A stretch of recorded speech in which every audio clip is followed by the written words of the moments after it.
أعوذ بالله من الشيطان الرجيم. بسم الله الرحمن الرحيم. والعاديات ضبحا فالموريات قدحا فالمغيرات صبحا فأثرن به نقعا فوسطن به جمعا إن الإنسان لربه لكنود وإنه على ذلك لشهيد. یہ 30ویں پارے کی ایک صورت ہے، سورہ عادیات، سورۃ العادیات. اس میں اللہ تبارک و تعالی مثال کے ذریعے انسان کو سمجھا رہے ہیں. دیکھیں بہت اچھی مثال دی اللہ تبارک و تعالی نے. اللہ تبارک و تعالی اپنی فرما برداری پر انسان کو ابھار رہے ہیں. اللہ کیا فرماتے ہیں؟ والعادیات ضبحا، قسم ہے ان گھوڑوں کی جو کہ ہانپ ہانپ کر دوڑتے ہیں. جب گھوڑا دوڑتا ہے تو وہ ہانپ جاتا ہے، اس لیے کہ بہت جنگ کے میدان میں اور ویسے بہت دوڑنا رہتا ہے اس کو. تو اللہ تعالیٰ فرماتے ہیں قسم ہے ان گھوڑوں کی جو ہانپ ہانپ کر دوڑتے ہیں. فالموریات قدحا، پھر جو اپنی ٹاپوں سے چنگاریاں اڑاتے ہیں. جب گھوڑا اس کے پیر کے اندر وہ لوہے کا جوتا قسم کا پہنایا جاتا ہے تو جب وہ دوڑتا ہے تو اس کی ٹاپ سے چنگاریاں اٹھتی ہیں. تو اللہ اس کو فرما رہے ہیں، پھر فرما رہے ہیں فالمغیرات صبحا، پھر صبح کے وقت اپنے مالک کے اشارے سے حملہ کر دیتے ہیں. فأثرن به نقعا، اور اپنے پیروں سے اور گرد و غبار کو اڑاتے ہیں. فوسطن به جمعا، پھر کسی وقت دشمن کے جمگٹھے میں گھس جاتے ہیں. ان الانسان لربه لکنود، بے شک انسان اپنے رب کا بڑا ناشکرا ہے. دیکھیں گھوڑوں کی صفات بیان کی اللہ تعالیٰ نے، پھر اللہ نے فوراً لائے ان الانسان لربه لکنود، کہ بے شک انسان اپنے رب کا بڑا ناشکرا ہے. کیا مطلب؟ اللہ یہ بتانا چاہ رہے ہیں کہ انسان تو ذرا اپنی عقل سے سوچ کہ کبھی گھوڑا دیکھا ہے؟ گھوڑا تو نے پالا ہے. جو لوگ گھوڑا پالتے ہیں، جو لوگ گھوڑے کی خیر و خبر رکھتے ہیں، ان کو پتہ ہے کہ گھوڑا کتنی قربانی دیتا ہے مالک کے لیے، کتنی، اور اس کے بدلے اس کو کیا ملتا ہے؟ گھاس، دانہ، پانی، بس اتنے. اس کے لیے وہ کیا کچھ کر دیتا ہے اپنے مالک کے لیے. یہاں تک کہ اللہ فرماتے ہیں کہ نارمل حالات تو ٹھیک ہے، جب جنگ کا وقت آتا ہے تو جنگ کے وقت میں اپنے مالک کے لیے جان دینے کے لیے تیار ہو جاتا ہے. فوسطن به جمعا، جان دینے کے لیے تیار ہو جاتا ہے. وہ گھس جاتا ہے دشمن کے جمگٹوں میں. اس کو پتہ ہے سامنے تلواریں نظر آ رہی ہے لیکن یہ نہیں دیکھتا. تو اللہ فرماتے ہیں ان الانسان لربه لکنود، ایک طرف گھوڑا ہے اور ایک طرف انسان ہے، جس کو انسان کو اس کے مالک نے یعنی اللہ نے سب کچھ دے رکھا ہے. کیا نہیں دیا؟ کیا کچھ نہیں دیا ہے؟ پہننے کے لیے کپڑا دیا، رہنے کے لیے گھر دیا، کھانے کے لیے سب کچھ دیا، لیکن اللہ فرماتے ہیں پھر بھی ناشکری کرتا ہے، ناشکری کرتا ہے. اس لیے یہ ناشکری اللہ کو بہت ناپسند ہے. اس لیے اللہ والے فرماتے ہیں کہ ہمیشہ دنیا کے معاملے میں اپنے سے نیچے بندوں کو دیکھیں، کہ جو اپنے سے نیچے ان کو دیکھے تو اس سے شکر کی توفیق ہوگی کہ مجھے تو اللہ نے اتنا سب کچھ دیا، اس کو تو اتنا بھی نہیں ملا. اور دین کے معاملے میں ہمیشہ اپنے سے اوپر کے لوگوں کو دیکھیں کہ فلاں تو اتنا کرتا ہے دین کے معاملے میں، فلاں اتنی نمازیں پڑھتا ہے، اتنے صدقات کرتا ہے، اتنا سب کچھ کرتا ہے، اور میں اتنا بھی نہیں کرتا، اتنی سنتوں پر عمل کرتا ہے. تو دین کے معاملے میں اپنے سے اونچے کو اور دنیا کے معاملے میں اپنے سے نیچے کو دیکھیں. آگے اللہ فرماتے ہیں انسان بڑا ناشکرا ہے. وَإِنَّهُ عَلَى ذَلِكَ لَشَهِيدٌ، اور خود اس کو پتہ ہے، وہ اپنی ناشکری پر گواہ ہے، اس کو پتہ ہے. کیا مطلب؟ یعنی وہ دیکھتا ہے. نارمل حالات میں ہم دیکھتے ہیں، جانوروں سے سبق لیتے ہیں کہ جانور بھائی ایک کتا ہے، ہم کتے ہی کو دیکھ لیں. یہاں پر اللہ تعالیٰ نے گھوڑے کی مثال فرمائی. کتے کو دیکھ لیں، کتا چند سوکھی روٹیاں، چند بوٹی کے لیے اپنے مالک کے لیے کیسا سینہ سپر، اگر کوئی اس مقابلے کے لیے آئے تو وہ کیسا آگے آ جاتا ہے اس کے سامنے، دشمن کے سامنے. تو اللہ فرماتے ہیں کہ انسان کو خود پتہ ہے کہ وہ ناشکری کر رہا ہے. پھر آگے اللہ فرماتے ہیں یہ سب کیوں ہے؟ وَإِنَّهُ لِحُبِّ الْخَيْرِ لَشَدِيدٌ، اس لیے کہ یہ مال کی محبت میں بڑا پکا ہے. خیر کہتے ہیں مال، عربی میں خیر مال کو کہا جاتا ہے. اللہ فرماتے ہیں یہ مال کی محبت میں بڑا پکا ہے. دیکھیں مال کا حاصل کرنا جائز طریقے سے کوئی گناہ نہیں ہے، کوئی گناہ نہیں ہے، بلکہ اپنی ذمہ داری اور اپنے اہل و عیال کی ذمہ داری جو ہم پر اللہ تعالیٰ نے رکھی ہے، اتنا کمانا تو ہم پر فرض قرار دیا ہے. لیکن اللہ تبارک و تعالیٰ کو یہ بات ناپسند ہے کہ بندہ کمانے میں اور مال و دولت میں اتنا منہمک ہو جائے، اتنا منہمک ہو جائے، مال کے پیچھے اتنا بھاگنے لگے کہ اللہ کو بھول جائے، نبی علیہ السلام کو بھول جائے، اللہ کی عبادت کو بھول جائے، نبی صلی اللہ علیہ وسلم کی سنتوں کو بھول جائے. یہ اللہ کو بہت ناپسند ہے.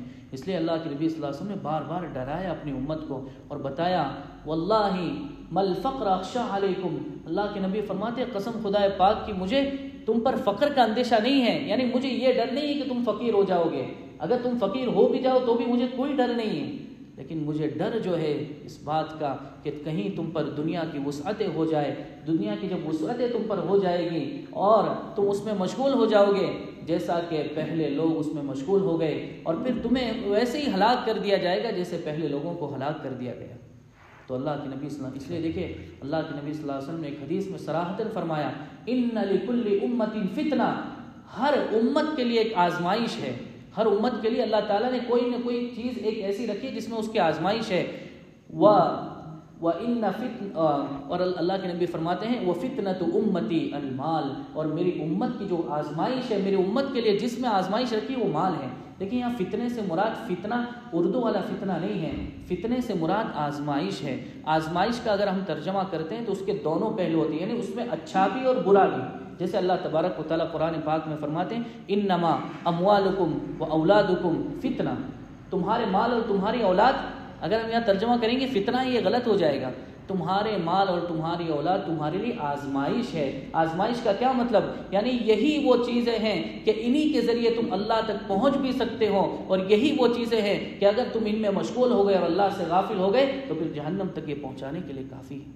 اپنی اولاد کی تربیت کر کے ان کو تم خود بھی جنت کا مستحق بنا سکتے ہو اور تم خود بھی جنت کے مستحق بن سکتے ہو. اور اگر تم نے ان کی تربیت نہیں کی اور اس مال کو، جو مال اللہ نے تمہیں دیا ہے، اگر تم نے اس کو صحیح طور پر یوز نہیں کیا تو یہی تمہیں جہنم میں لے جانے کا سبب بنے گا. تو یہ اللہ کے نبی نے فرمایا کہ ہر امت کے لیے ایک فتنہ ہے، ہر امت کے لیے ایک آزمائش ہے، اور میری امت کی آزمائش مال میں رکھی ہے، مال. اس لیے اللہ کے نبی صلی اللہ علیہ وسلم دیکھیں بڑا، جب انسان کو اللہ بڑا بناتا ہے دنیا کے لحاظ سے، دین کے لحاظ سے، خاص طور پر دنیا کے لحاظ سے، تو وہ کیا کرتا ہے؟ اپنی نسلوں کا کر کے جاتا ہے نا، اپنی نسلوں کا انتظام کر کے جاتا ہے. اللہ کے نبی کو اللہ نے کائنات کا سردار بنایا تھا، اور مال و دولت کے بارے میں بھی کہا تھا نبی آپ کہہ دیں، اگر آپ کہیں تو احد پہاڑ آپ کے ساتھ سونا بنے اور آپ کے ساتھ ہر وقت چلتے ہیں. لیکن نبی صلی اللہ علیہ وسلم نے فرمایا نہیں، میں ایسے زندگی گزارنا چاہتا ہوں کہ ایک دن کھانا کھاؤں اور ایک دن بھوکا رہوں، تاکہ میری امت کے فقیروں کے لیے سبب بنوں، سبق بنوں اور اللہ کے نمونہ بنوں. اور اللہ کے نبی صلی اللہ علیہ وسلم نے اپنی امت کے لیے، اپنی اولاد کے لیے عجیب و غریب دعا کی. کیا دعا کی؟ اللہم اجعل رزق آل محمد قوتا، اے اللہ میری اولاد کو تو اتنا ہی رزق دینا جو ان کی ضرورت کے لیے کافی ہو جائے، اس سے زیادہ نہ دینا، اس سے زیادہ دینا تو یہ اس میں گم ہو جائے گی. تو یہ عجیب، حالانکہ اللہ کے نبی چاہتے تو بہت کچھ مانگ سکتے تھے. اس لیے ہمیں بھی اپنی اولاد کی جو فکر کرنی ہے تو سب سے پہلے دین کی فکر کریں. مال دولت یہ تو مقدر کی چیز ہے، اگر ان کی مقدر میں ہے تو ضرور ملے گا، اور اگر ان کی مقدر میں نہیں ہے، آپ جمع کر کے گئے، ہزاروں ملینوں جمع کر کے گئے، اگر وہ خراب ہے تو پھر وہ کیا کرے گی؟ سب کو اڑا دے گی، سب کو اڑا دے گی. اس لیے انسان کو مال و دولت کی فکر زیادہ نہیں کرنا چاہیے، وہ تو اللہ کی طرف سے مقدر ہے. اللہ تعالیٰ فرماتے ہیں وَإِنَّهُ لِحُبِّ الْخَيْرِ لَشَدِيدٌ، اور انسان مال کی محبت میں بڑا پکا ہے. افلا یعلم، کیا وہ نہیں جانتا؟ اذا بعثر ما فی القبور، کہ اکھاڑ دیا جائے گا ما فی القبور، جو کچھ قبروں میں ہے انہیں اکھاڑ دیا جائے گا. کیا مطلب؟ اللہ بتا رہے ہیں کہ بھائی وہ وقت یاد نہیں ہے تمہیں، وہ وقت بھول گئے تم کہ ایک وقت وہ بھی آئے گا کہ تمہیں قبروں سے اکھاڑ دیا جائے گا. نہیں، قبروں سے دوبارہ تمہیں زندہ ہونا ہے. اس وقت اللہ کے نبی صلی اللہ علیہ وسلم فرماتے مال و دولت کے مالک تو دور کی بات ہے، تمہارے جسم پر کپڑا بھی نہیں ہوگا، کپڑا بھی نہیں ہوگا.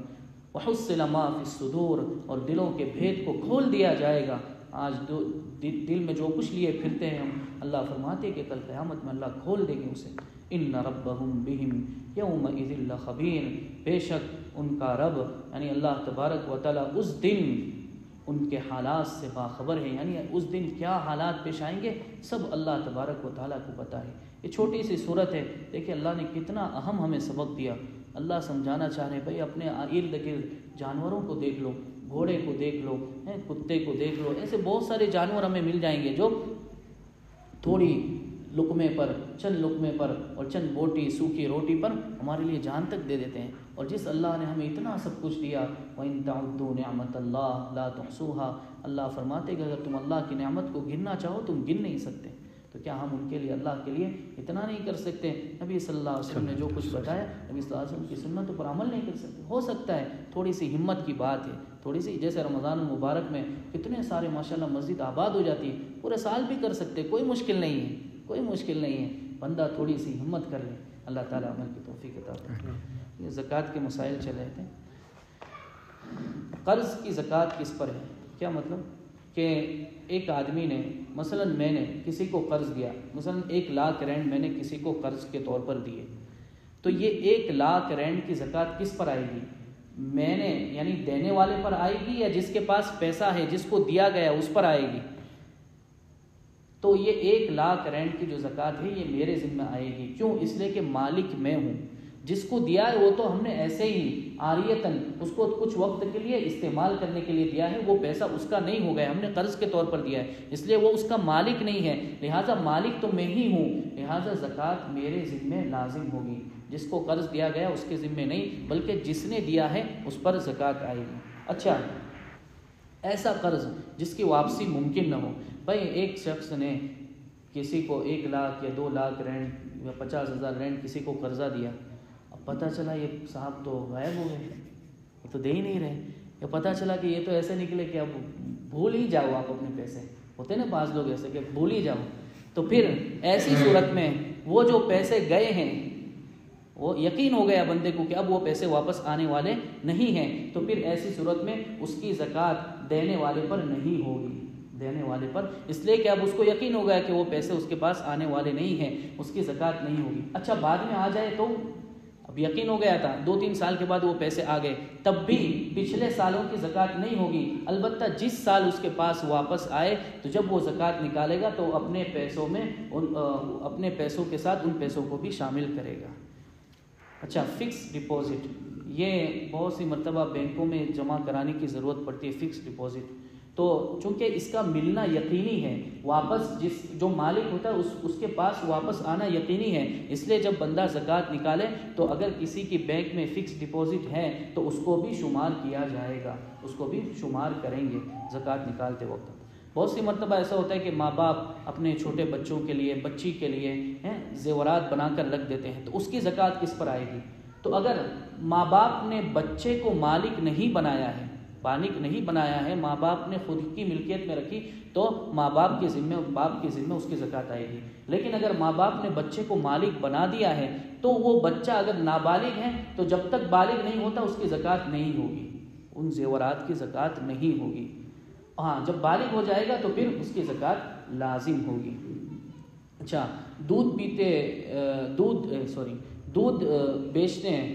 دودھ بیچنے کے لیے جو جانور پالتے ہیں، گاؤں دیہات میں ہم نے دیکھا کہ بہت سارے جانور لوگ پالتے ہیں، غرض کیا ہوتی ہے؟ دودھ بیچنے کے لیے، تو ان جانوروں پر زکوٰۃ نہیں آئے گی، اس لیے کہ وہ دودھ بیچنے کے لیے، ضرورت کے لیے ہے۔ ہاں، البتہ جو دودھ بیچ کر جو ان پہ پیسہ آتا ہے وہ زکوٰۃ میں ان کو شمار کیا جائے گا۔ اسی طرح مرغیاں، بہت سے لوگ مرغی فارم مرغیاں پالتے ہیں، تو وہ مرغیوں میں اگر مرغیاں پالنے کا مقصد انڈے ہے کہ بھائی اس سے انڈے حاصل کرنا ہے، مرغیوں کی تجارت نہیں ہے، تو اس صورت میں مرغیوں پر زکوٰۃ نہیں ہے، بلکہ اس سے جو حاصل ہونے والے انڈے ہیں وہ ہم جب بیچیں گے تو اس کے پیسے اس پر زکوٰۃ آئے گی۔